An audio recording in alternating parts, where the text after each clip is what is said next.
So in the last couple of videos, we learned how to place your new logo up in the corner here where it belongs, and that'll be continued through all your assignments for the rest of the year.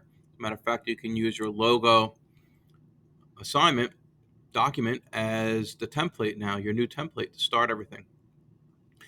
We also learned how to create a viewport and to place your object to be graded inside a single viewport.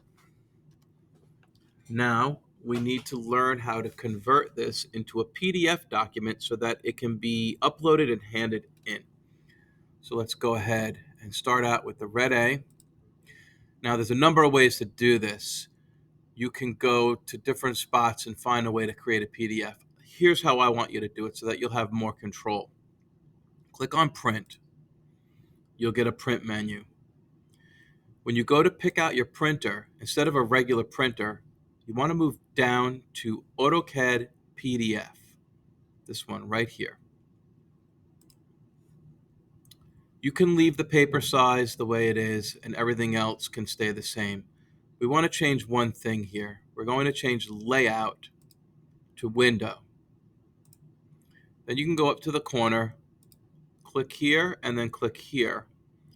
This way we know we have everything. Again, I do know there's different choices here, and they all work their own way, but for now, let's just do that.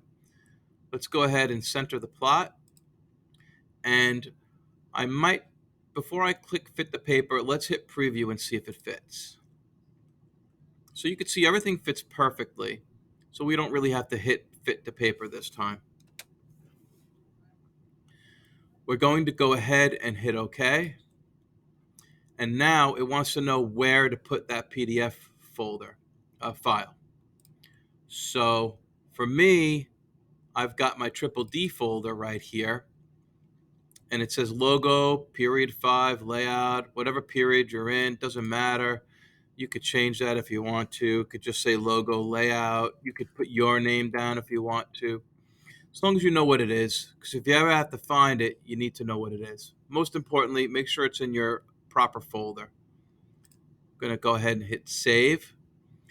And then this little preview might pop up, and that's fine. If it doesn't, it doesn't. For me, it lets me know everything worked out well, so I can go ahead and close that. And then you can go ahead and work your way over to wherever you saved it, and you can upload it and hand it in. And that's it. Pretty simple.